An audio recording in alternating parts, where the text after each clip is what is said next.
Assalamualaikum warahmatullahi wabarakatuh. Pada kesempatan kali ini saya akan mempresentasikan kembali mid semester atau UTS saya. Langsung saja tanpa perlu lama-lama lagi. Pertanyaan yang pertama yaitu jelaskan mengapa kita harus mempelajari lingkungan geografi, demografi, ekonomi, dan keuangan dari semua negara yang menjadi tujuan pemasaran produk. Lingkungan geografi, kita harus mempelajari lingkungan geografi untuk tujuan pemasaran produk-produk kita, dikarenakan supaya kita dapat dengan mudah mengetahui dan membagi pelanggan-pelanggan kita berdasarkan unit geografis yang berbeda, misalnya dalam suatu negara, provinsi, atau kota, dan sebagainya. Lokasi pelanggan dalam lingkungan geografis juga dapat membantu kita supaya lebih memahami kebutuhan mereka dan dapat memungkinkan untuk mengirimkan iklan khusus berdasarkan letak geografi tersebut. Selain dapat mengidentifikasi pengguna berdasarkan lokasinya, dalam lingkungan geografi juga kita dapat mengetahui secara pasti konsumen berdasarkan karakteristik wilayah tempat mereka tinggal, seperti keadaan iklim, kepadatan penduduk, dan apakah itu perkotaan, pinggiran kota, ataupun juga pedesaan. Selanjutnya yaitu lingkungan demografi. Kita harus mempelajari lingkungan demografi untuk tujuan pemasaran produk kita, dikarenakan itu sangat berpengaruh besar atas pemasaran produk kita. Karena kegiatan pemasaran apapun, baik itu pemasaran berupa barang ataupun pemasaran jasa, pastinya akan selalu melibatkan masyarakat. Dan dari sanalah akan membentuk sebuah pasar. Nah, untuk itulah seorang pemasar harus aktif dalam memonitor perkembangan demografinya. Lingkungan demografi juga dapat membantu kita dalam menentukan cara membelanjakan anggaran iklan untuk tujuan pemasaran produk kita dengan lebih baik. Jika misal kita memiliki audiens target yang lebih tua menggunakan media sosial untuk menjangkau mereka, mungkin tidak seefektif itu, karena audiens media sosial cenderung lebih muda, meskipun tren itu berubah. Dengan mengetahui usia, kelas sosial, jenis kelamin, dan demografi lain dari konsumen dan audiens target kita saat ini, kita dapat mengembangkan logo, citra, dan merek perusahaan untuk menarik basis pelanggan kita untuk kedepannya. Selanjutnya yaitu lingkungan ekonomi. Lingkungan ekonomi menerapkan faktor-faktor yang mempengaruhi daya beli dan pola pengeluaran konsumen. Daya beli yang tersedia dalam ekonomi ini tergantung seberapa besar pada penghasilan, harga, tabungan, hutang, dan ketersediaan kredit saat ini.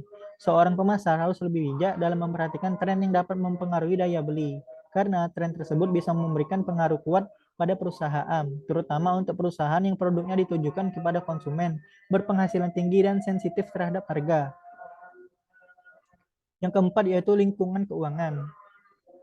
Lingkungan keuangan ini bertujuan untuk menyampaikan pemasaran produk dari tangan produsen ke konsumen, serta dapat dilakukan melalui perantara pemasaran yang juga menghubungkan aktivitas pertukaran dengan distribusi fisik. Aktivitas perantara lain yang dimaksud seperti pengurangan risiko pembiayaan dan penggolongan produk dalam pemasaran.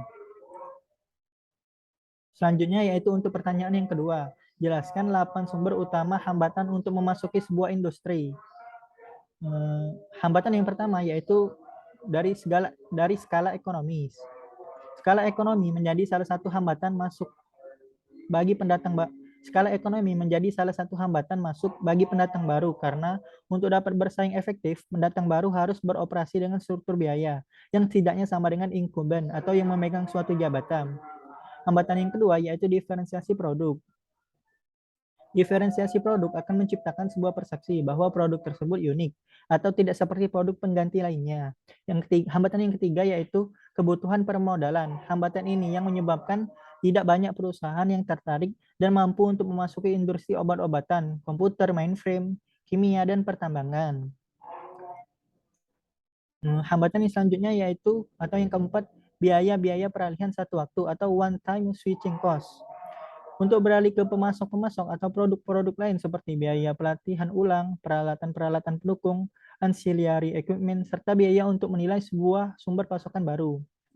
Yang kelima yaitu hambatan akses ke saluran-saluran distribusi.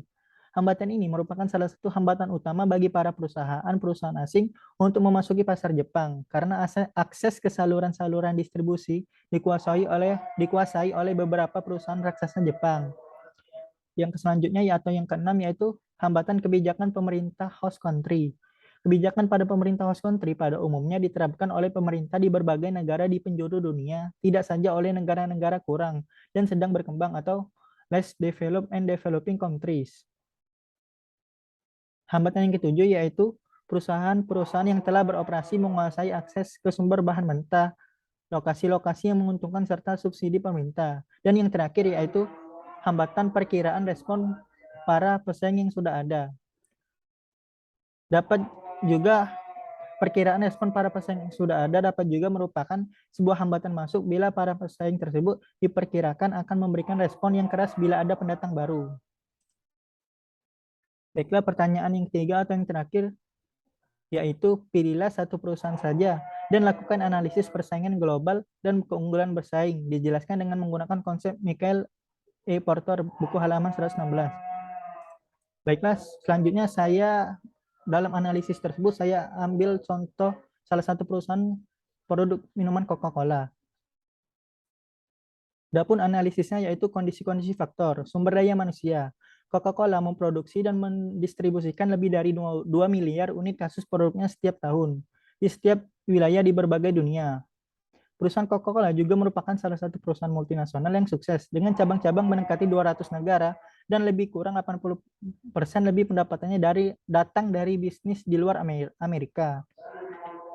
Coca-Cola mengatur operasi globalnya melalui 25 divisi operasi yang terorganisasi di bawah 6 kelompok regional, yaitu Amerika Utara, Eropa, Asia Pasifik, Timur Tengah, Afrika, dan Amerika Latin. Coca-Cola juga memiliki sumber daya manusia yang besar dan terlatih.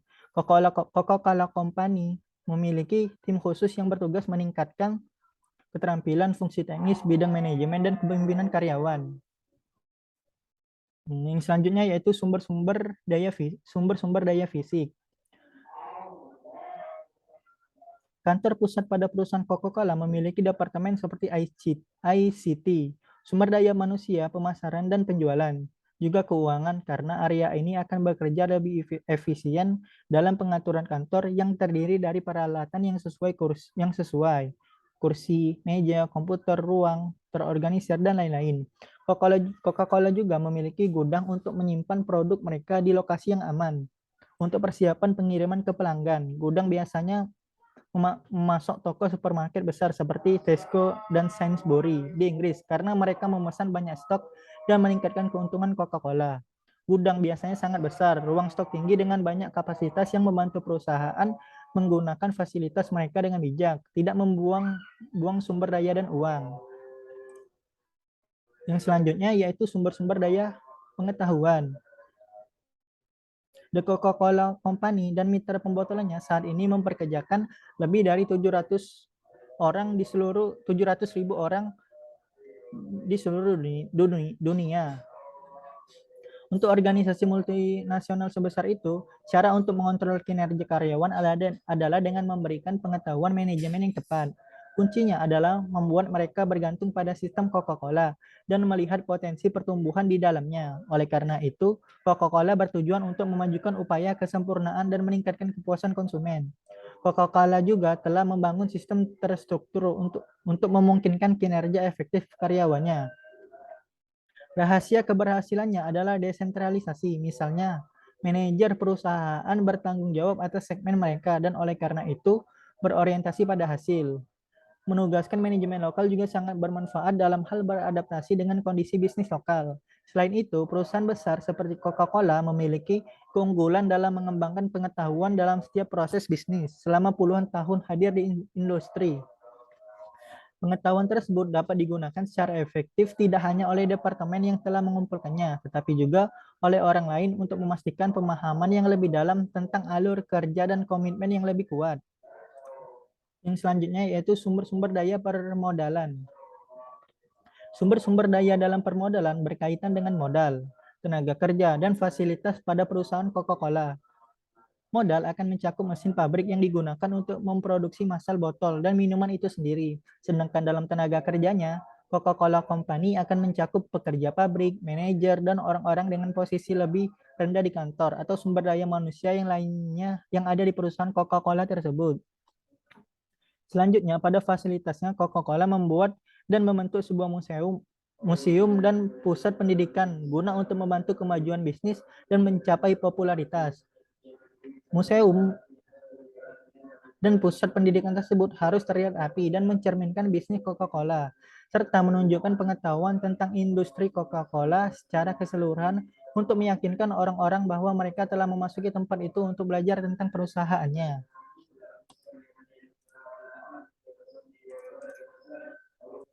Yang selanjutnya yaitu sumber-sumber daya infrastruktur.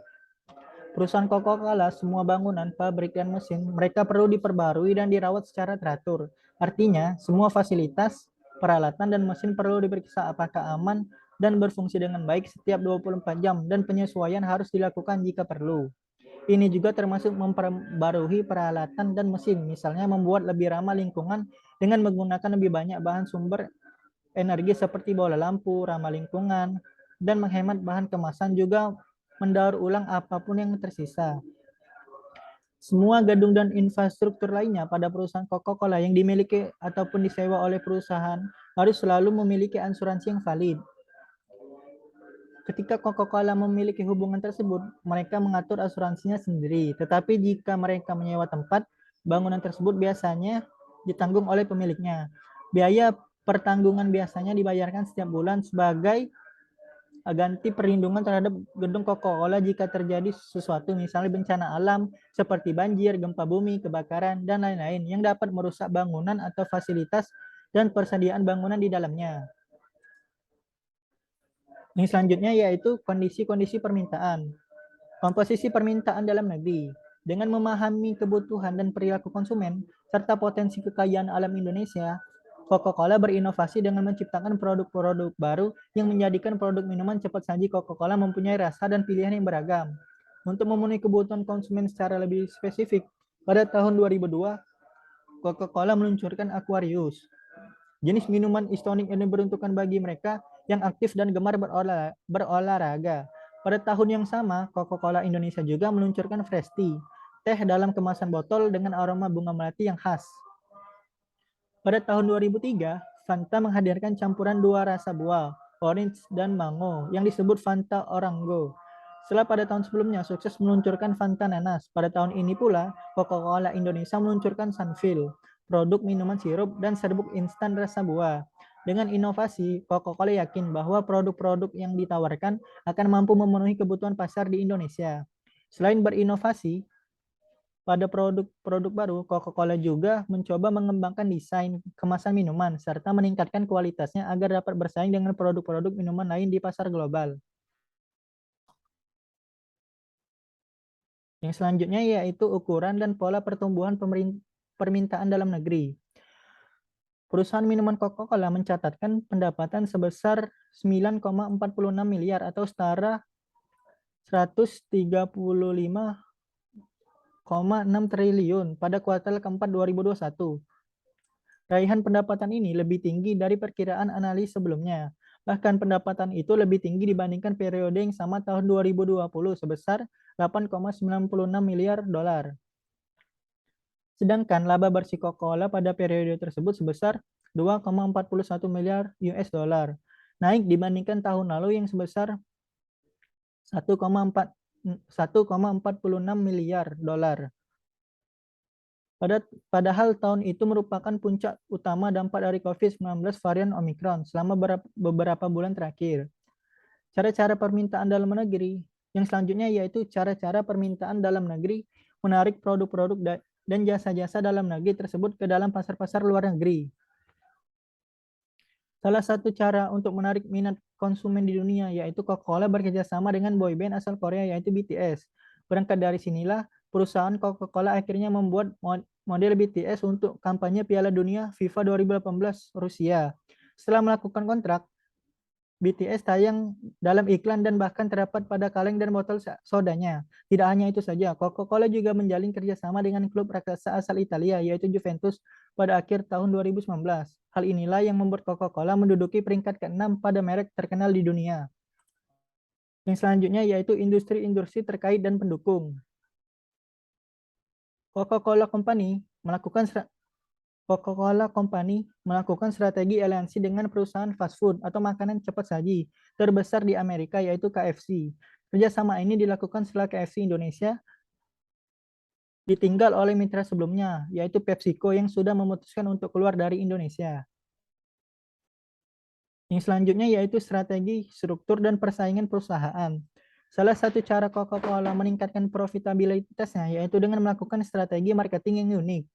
Strategi yang unik itu ternyata sudah dilakukan oleh brand yang satu ini bahkan ketika namanya masih belum dikenal dan baru-baru saja didirikan. Setelah melihat performanya, pemiliknya yang bernama Asa Candler memberikan kupon kepada para pelanggan untuk ditukar dengan sirup sebagai stok minuman mereka. Akhirnya, sekawanan pelanggan datang dan membuat minuman yang satu ini jadi laris. Ini selanjutnya yaitu kesempatan. Air minum dalam kemasan Coca-Cola memiliki beberapa air minum kemasan seperti Kinley. Ada potensi besar untuk ekspansi di segmen ini untuk Coca-Cola. Ada peluang untuk memperluas dan membawa lebih banyak minuman sehat ke pasar untuk menghindari kritik banyak orang. Baiklah, mungkin itu saja yang dapat saya sampaikan. Hmm, Terima kasih. Wabillahi taufik wal hidayah. Wassalamualaikum warahmatullahi wabarakatuh.